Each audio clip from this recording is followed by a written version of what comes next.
I just built a Sotabeams band hopper clone for every band 80 through 6 meters, and I'm gonna show you how to do it this time on Ham Radio Tube. So check this out. This is all 3D printed parts. I gotta give a special shout out to my fellow members of the Whiskey Echo 4 Delta X-Ray Ham Radio Adventures Club, Craig, Mike, and Heath. I'm sorry guys, I forget your call signs, but I will have links to all of this stuff in the description where you can download the STL files and print these. The wire itself, we're gonna need the Sotabeams 26 gauge high-vis yellow wire available at sotabeams.co.uk or whatever the heck it is. You can also purchase the toroid from Sotabeams. It takes, generally when I buy the wire, it's very, very inexpensive. I think it's like 11 or 12 bucks for a 100-meter roll of wire, and then it's about $17 in shipping from the UK to Texas. It takes about 2 weeks, so it's pretty quick shipping. We're gonna need this high-vis wire, or guy rope rather. We're gonna need, I'm doing everything in metric as we should in ham radio. So this is a 100-foot or 30-meter tape measure that I picked up from Harbor Freight years ago. We're gonna need some helping hands for soldering. We're gonna need solder. I 3D printed this guy. I forget where I found it, but just solder cleaner thing. I typed in on printables or Thingiverse or something, and then I sized it down in my slicer so I could have a smaller one to fit inside of my battery box. We're gonna need these gold-plated male and female banana plugs. I get these on Amazon. I have a little parts tray from Harbor Freight just to keep all those in. We use this is the Pine Sill soldering iron. It's just powered with USB-C. So obviously you need a USB-C cable and a battery. I'm using my battery box here with the USB outlet to power this. We're gonna need some wire cutters. These are the, I don't know, I think these are the Hako flush cutters, whatever they are. They're like 8 or 10 bucks on Amazon. We're gonna need some wire strippers, an antenna analyzer, and a mast. I am using the Gigaparts POTA 33H. I tried, and I'll show you later. Well, I don't have it on camera, but I started by using the Pactena, which is very similar to the Sotabeams mast. And when I started putting this up, it just bent over like you got a marlin on the line. So the POTA 33H carbon fiber mast, double points at Gigaparts with code K at MRD is the mast that I chose to go with. And we're going to be using, I made a 60-foot length of RG316 from ABR Industries. I gotta give a special shout out to my friends at ABR Industries for supplying the coaxial cable for this build. We're using their RG316, and you can save up to 20% off either at abrind.com or by phone by using code K at MRD10. Back to the show. We've also got this really cool bag that's gonna hold all of this stuff. And inside this bag, there's like a little pocket. You can see how it's kind of sewn here for our stakes. We're gonna need 3 stakes, so this holds the stakes and holds all the wire and stuff. Then I also brought along this ARRL ICOM Comet bag that I picked up at one of the ham swaps years ago to kind of carry all this stuff in. So now let's go back to my workbench at home, and I'll show you how I wound the toroid, put this guy on. I decided I wanted to do some improvements or some upgrades to the original Sotabeams band hopper. I wanted all bands 80 through 6 meters, and I wanted a little bit better coax. That's why I went with the RG316 versus the RG174 that Sotabeams uses.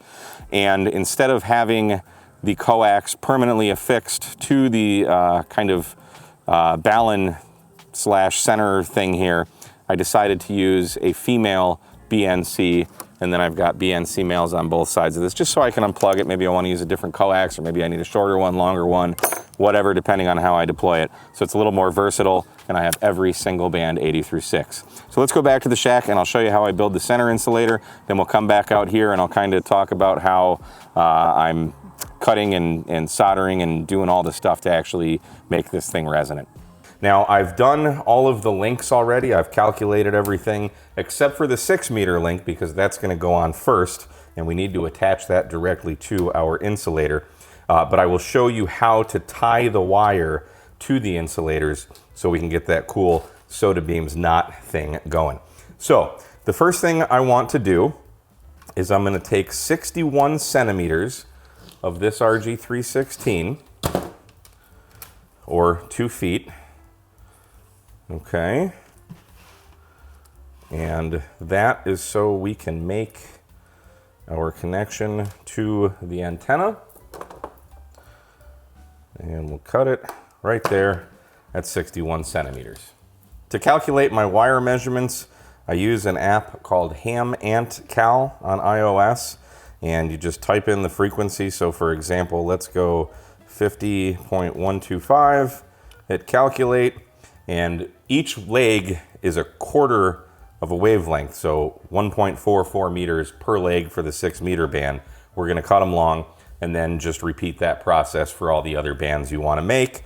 There's all kinds of antenna calculators if you don't have iOS or Android. There's some online, or just do it the old-fashioned way, 300 divided by the frequency in metric, or 468 divided by the frequency if you wanna use inches and feet.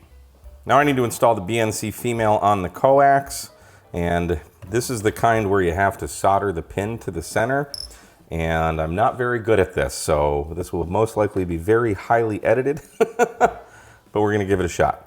So I'm just gonna stick the center in here just to see if I can get a measurement there, and we'll just kind of strip the wire like that, fan out our braid, and then I'm gonna strip just a tiny little bit from the center conductor, or try to. Let's use a different set of strippers here. There, just a tiny little bit, and that's gonna get soldered right into there. There's a tiny little hole right here. We wanna heat up and get the solder to flow inside of that hole. And then theoretically, this should just kind of go in there. And after my second attempt, because I had 2 of these, I finally got that center in. I would highly, highly recommend just ordering 2 feet of cable from ABR Industries and having them install this, because getting that center conductor seated all the way in there was a pain in the butt. But now we can trim and gather our shield around that and go ahead and add our ferrule and crimp. And I don't have the right size crimper, but hopefully that'll do. And then we heat shrink so nobody knows how bad of a crimping job we did. Ta-da! Now we can wrap the coax in the toroid to make our ballon. So I'm just gonna leave a little bit hanging down there. That's all I want. And we're gonna go ahead and zip tie this. And I can't figure out how many wraps Sotabeams does. I've tried to count from the pictures they have online. It looks to be either 13 or 14. So I'm just gonna put as many as I can. And then, so I'm gonna do half on one side, and then we'll do a crossover and do the other half on the other side. So there's 3, 4, 5, 6. The 7th will go through. 4, 5, 6, 8, 13, and I'm not gonna have enough. So 13 will do. And then we'll zip tie the last one down. Done. Now we're gonna take the little center guy. I'm gonna feed the coax through one hole, back down the other, and then through that little middle hole and up. Just like that. Now we're gonna strip the outer jacket of the coax about a 1/2 inch, 1.5 centimeters, something like that. And we can gather up all of this braid.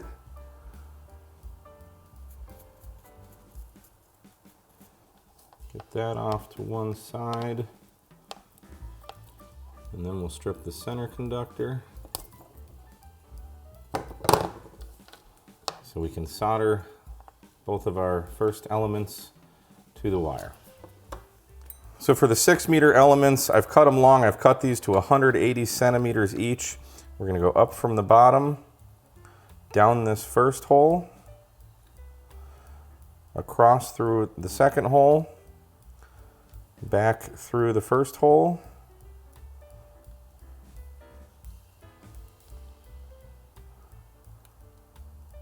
and again up from the bottom.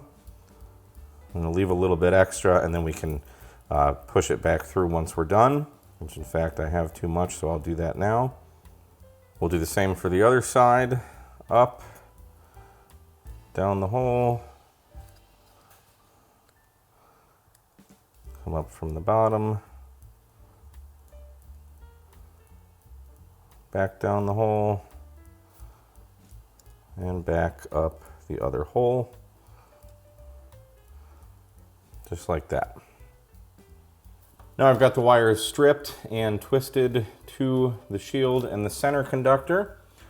Presumably you will do a better job at this part, and we're ready to solder.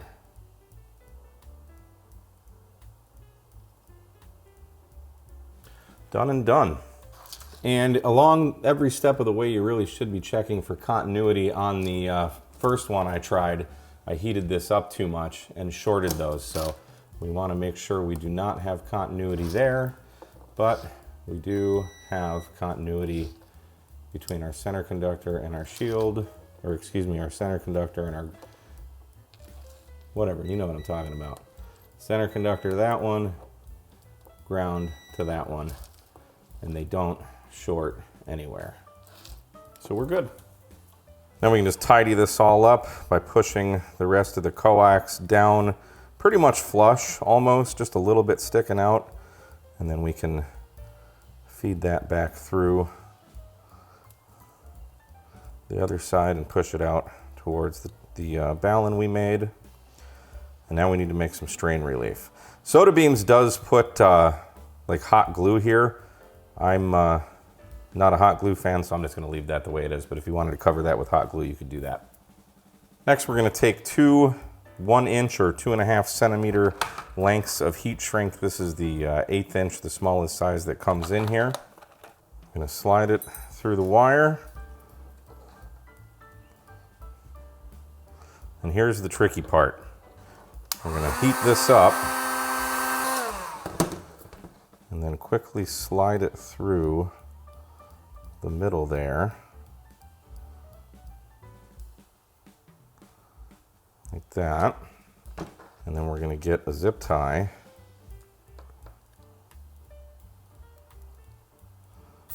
and zip tie it nice and tight. Just like that. And cut. So now we've got that little bit of strain relief there. And repeat for the other side.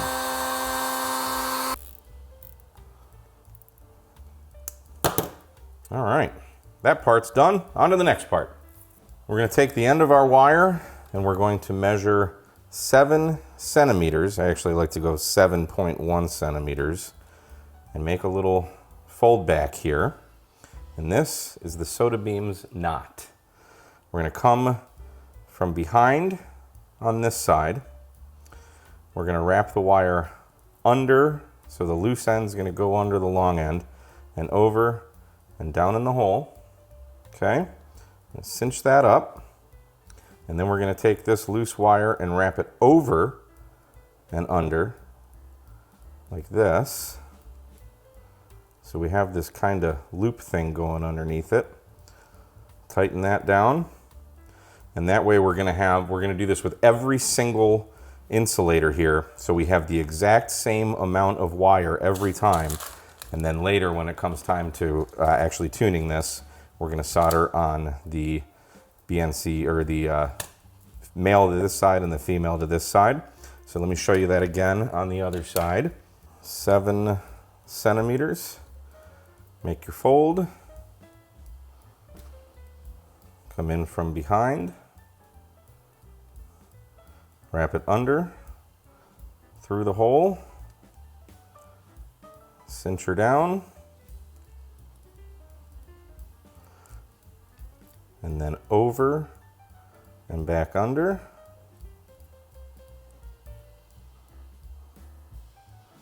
And cinch her down. Just like that. Now to connect the next link to it, again, 7cm fold back. But this time, we're gonna have the number facing away from us. And we're gonna come in and make the same knot there. And I find doing it this way just kind of helps keep it tidy. That's all. Because we want a happy little antenna. There we are. Rinse and repeat. Then we're gonna add our guy rope and we are ready to go out and tune this antenna. All right, this is my 4th day at the park. I've spent about 8 hours so far just tuning all the elements and stuff of this and learning. A lot of learning, and you'll get really good at tying the knot. But we've got the antenna mostly done. If I can get a good shot here. I had to use the Gigaparts POTA 33H mast to hold this up, and notice how rigid it is. I tried to use my fiberglass mast, my 33 foot whatever it is, this Pactena mast, which is the same thing as like the DX Commander Expedition mast and stuff. I don't know how Sotabeams and people use masts like this to get this up. I can't get it up. It just, it's so flimsy. When you start raising it up, it's like you got a marlin on the line. So I had to run home the first day I was out here and grab the POTA 33H, which has the mod on here by, I forget the name, but I'll put the video right here. There's a little spike in the cap. I haven't guyed it. I have not guyed it. It's been windy as all get out. But basically the way this works, notice how it's kind of on an angle. So the guy line is coming down and is staked in there, and then the legs of the dipole are kind of the other guy lines. And the way I'm able to clip this to the POTA 33H, typically this hole is where you're gonna put the mast in and raise it up that way, but it didn't work for me, so I just put a little S-beaner in the hole of the cap of the POTA 33H, and that is allowing me to raise it up. I'm keeping the toroid kind of facing away from the way the guy wire is, and then all the wires just kind of go out and do their thing. So that's how I'm raising it up. It's working great. Yeah, it's a carbon fiber mast. No, it's not affecting it. Doesn't matter. We can see all the way up there. There's the center insulator. So everything's looking good. All the bands are fantastic. They're shining up on the screen right now. You can take a look. I've got 40 through 6 done. They all look good. Some places aren't quite as perfect as I would have wanted them, but 10 meters, we're down towards the lower portion of the band, which is great. 6 meters, I cut just a little shorter than I want, but whatever, it'll work. So now let's put on the 80 meter element. For me, it has been a ridiculously large amount of up and down. You gotta basically put it up, take an SWR reading, take it down. You gotta take the wire off of the insulator, cut it, tie the wire back into the insulator, put it back up, and repeat over and over and over again. But now that we're on the 80 meter element, once you start getting in a little bit longer elements, you don't have to take the center part off of the mast, but with the shorter ones, where this is laying down, I had to take this off and then bring the center over to the table where I could solder things. Once it gets longer, you don't have to do that. So now I have to take the guy lines out of the ground so I can bring the ends of the 40 meter element on over so we can solder on the banana plugs for the 80 meter element, and then we just have to trim the 80 meter element. I'm gonna go for the bottom of 80 because I just care about like FT8 basically, but we'll see how wide it is. Now I've done this so many times, I kind of remember where the stakes are, but when you're taking the guy rope off, a good thing to do, just pull the stake up so you don't lose it in all the grass, and I'll even kind of clear away some of this debris just to make it a little bit easier to find it again. So I gotta untie my guy line from the 40 meter element, and then we'll take the 80 meter element, we'll tie that on. I've been using 7.2 centimeters to, I'm just kind of measuring it there, and then I'll just fold it, make a little kind of crease in it, kink, whatever, okay? And then we'll do that knot that we showed you earlier, like that, and 7.2 centimeters is just the perfect amount to make these links. You will get very good at tying this knot, okay? So there we are. Another thing, the length of the banana plugs does account for the length of the wire. So I learned early on that I need to, once I've trimmed the antenna and got it resonant, when I come back here to the bench to solder this, I'll actually cut off the length of, or very close to the length of the banana plug, and then I'll solder the banana plug on, and then that keeps me in resonance. So we're just gonna snip off a little bit of insulation here. Whoops, not much, just some. Make sure you're doing something with all your refuse. I've been keeping all my trimmings in this, and then I have a bag over here so I'm not littering at our parks. Don't be that guy. Now I've already got the male end soldered on here, so I'll just take the female side. In our helping hands we go. That's the wrong hole. Get our pine sill soldering iron here, and we solder. And then we will repeat this for the other side. And we can tie our insulator back on to the guy rope, stake her in, put it back up, and take some measurements. All right, let's see where we're at here. Let's go function bands, 1 for 80 meters, and let's hit OK. And we've got a nice dip, 1.07 to 1 at 3350, so she's long. So we just need to trim it. I'm gonna aim for somewhere down here, wherever the FT8 frequency is, I forget. But that's what we're aiming for, so let's trim.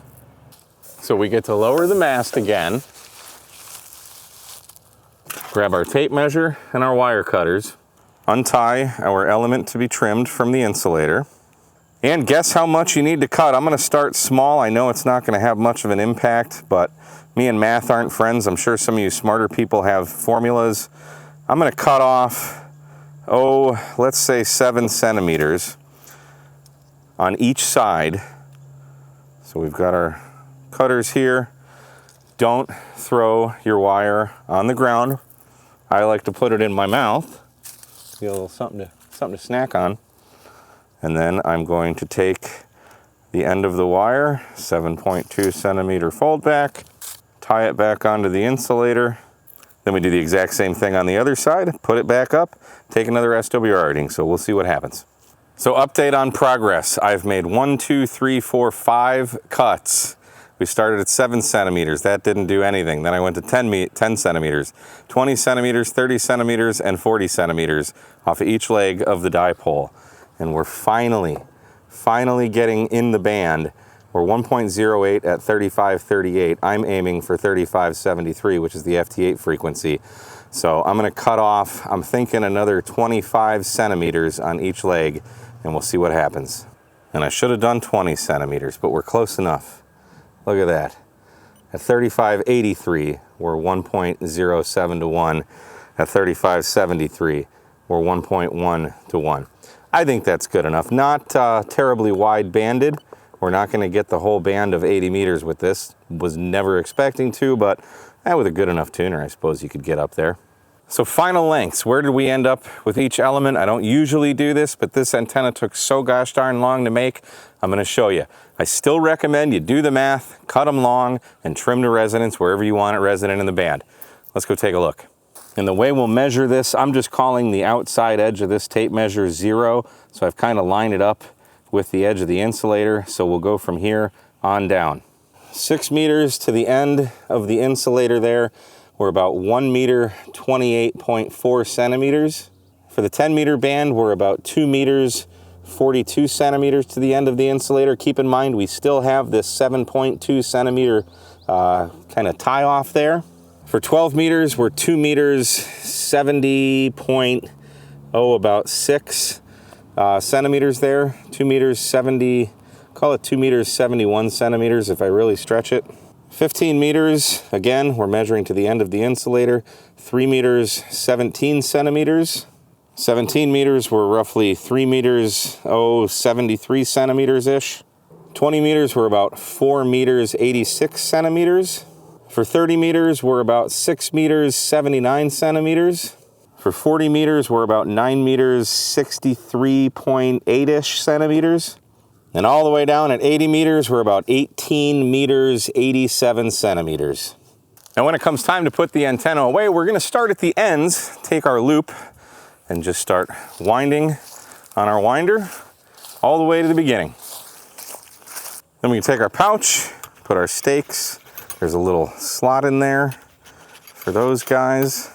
Our coiled up elements inside the bag. And I can even fit my coax in here by cramming it just like that. Tighten her down. We got our whole antenna system right in this bag. Now I don't want to give any illusions that this is a fast antenna to build. All said and done, I'm probably 8 to 10 hours out here in the field trimming and tuning this antenna, because you got to do everything twice. An end-fed half wave I can make in a few hours. This takes a very long time, lots and lots of up and down and trimming and reanalyzing, putting it back up.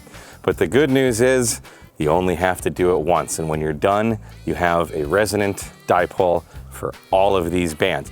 And if you don't have room for 80, you can simply untie the 80 meter element from the 40 meter link and just have like a 40 through 6 meter dipole. So very, very cool. I gotta thank Craig, Mike, and Heath again for designing all these 3D prints. Again, links for as many of these things will be in the description below. And until next time, my name is Mike, K8MRD. Thanks for watching Ham Radio Tube. We'll see you next time, 73.